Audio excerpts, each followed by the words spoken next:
Hola, ¿qué tal? Buenas tardes. Nuevamente les saluda el licenciado de Aceves. Y pues ya estamos en un nuevo año, ya estamos en el 2021, enero, y pues las cuestiones de COVID no han mejorado, ¿no? De hecho, han empeorado en México, estamos en una situación muy complicada y con ello viene el motivo del video, de este video. Pues bueno, antes de iniciar, pues como siempre, pidiéndoles que nos compartan, que nos regalen un like, no les cuesta absolutamente nada porque esto nos ayuda a llegar a más trabajadores y que más trabajadores conozcan sus derechos laborales. Ok, pues bueno, el motivo de este video es acerca de lo que publica el Diario Oficial de la Federación el 8 de enero de 2021 con respecto al riesgo de trabajo por COVID. Recordemos que antes del 2020, todas las personas, todos los trabajadores que se enfermaran por COVID, pues el seguro, el IMSS, lo determinaba como enfermedad general. Ese era el criterio en el 2020. Este criterio, pues bueno, viene cambiando en este año, que ya está otro criterio, que pues se puede considerar como riesgo de trabajo. Digo se puede porque no siempre se va a considerar como riesgo de trabajo. Esto no quiere decir que si te enfermas, te contagias de COVID y pues ya se va a calificar como riesgo de trabajo y será pagado al 100% de tu salario. Esto no es así. Si bien, pues bueno, en ese acuerdo que sale, pues especifica que, pues bueno, el IMSS va a hacer los lineamientos para considerar, para que los médicos que revisen y atiendan ese tipo de situaciones consideren y tengan los lineamientos para considerar si se califica o no se califica como riesgo de trabajo. Los lineamientos no están publicados, entonces sí me hace pensar mucho este tema porque pues deja mucho al aire, como siempre, pues prácticamente deja libre este árbitro al médico que te vaya a calificar o que te atienda cuando tú te contagies o creas haberte contagiado de COVID. Puede ser considerado en el caso de que salgas positivo, pues sí califica como riesgo de trabajo, porque puede decir que no. Como puede decir que no y que se califica como enfermedad general, como puede decir que sí se califica como riesgo de trabajo. Obviamente, pues uno como trabajador quiere que se califique como riesgo de trabajo para gozar de su salario al 100%. Pero a mí me parece que este criterio está muy mal desarrollado.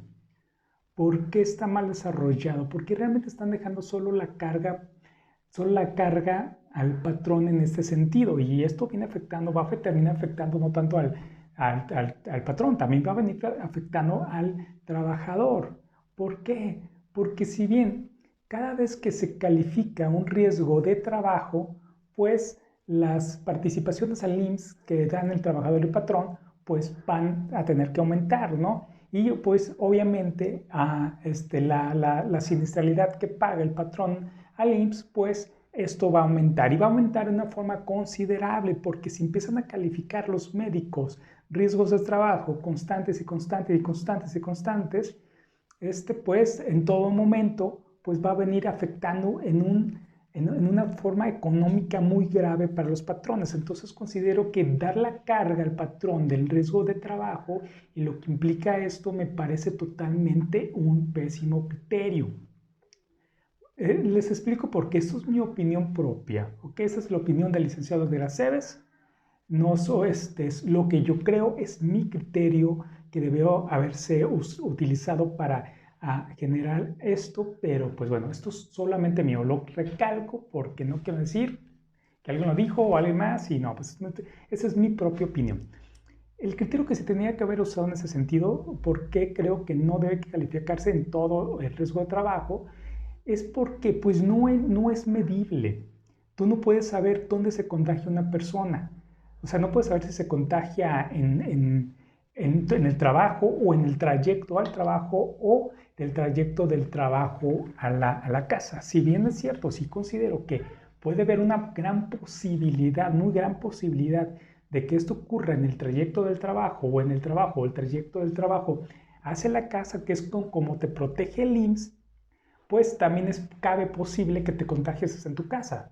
O saliste a una fiesta o saliste con un amigo y él te contagió. Y no tiene nada que ver y no tiene nada que ver con el riesgo de trabajo para que se califique con el riesgo de trabajo. Porque si bien como un riesgo cuando te accidentas, supongamos que vas al trabajo y te accidentas, pues y chocas, no sé, en tu coche o en el camión o en el transporte público, pues te lesionas en el instante y en el instante te llevan al IMSS y en el instante pues el médico dice, pues sí, pues efecto del choque que tuvo y iba para trabajar, pues efectivamente es un riesgo de trabajo, pero ¿cómo calificas algo que ni siquiera sucede en el momento? No es que tú te subas al camión, alguien te toque, una persona que está contagiada te toca y inmediatamente ya presenta síntomas de COVID. Esto no pasa, o sea, el virus se incuba y hasta ciertos días presentas los síntomas, que es cuando te das cuenta. Entonces es totalmente imposible determinar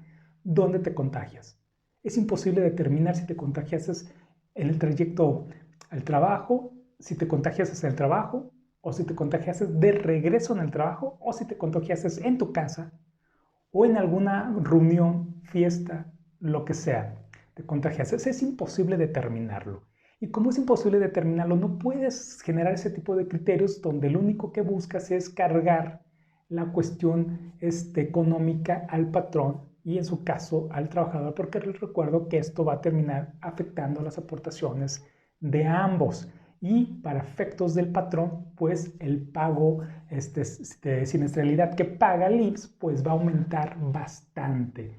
Yo considero que nuestros pues, legisladores con cero conocimiento en las cuestiones legales, porque pues ellos no van a trabajar y no se atienden en el IMSS, no trabajan para el sector privado, pues bueno, debieron haber considerado algo más amplio, ¿no? Yo creo que deberían haberse este tipo de situaciones deberían calificarse todos como enfermedad general, pero agregar un porcentaje más alto del que se paga por enfermedad general.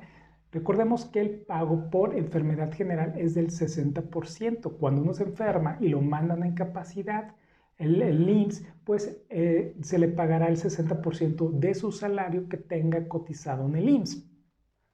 Entonces, para mí, para tratar de ser un poco más justo y mediar y no tener la carga económica tan golpeada al patrón, al trabajador, me pareciera más correcto determinar todo como el COVID, como enfermedad general y pagar un porcentaje más alto del que se paga por enfermedad general, exclusivamente para esta situación, porque al final esta situación es pasajera. Probablemente nos podamos volver a topar en otra pandemia en el corto o largo plazo, no lo sé, pero pues bueno, cuando estamos hablando de una enfermedad que totalmente es invisible, un virus invisible que nadie puede hacer, pues entonces debería usar otro tipo de reglas. Ese es mi criterio personal.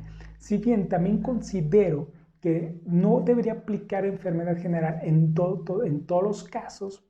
¿Por qué? Porque también yo creo que nuestras autoridades deberían analizar qué tipo de empresa puede trabajar sus empleados en casa. Entonces, para todas las empresas del sector privado que puedan trabajar sus empleados desde casa, yo considero que ahí sí debería intervenir el factor del riesgo de trabajo, porque pueden hacerlo y no lo hacen, exponiendo a sus trabajadores.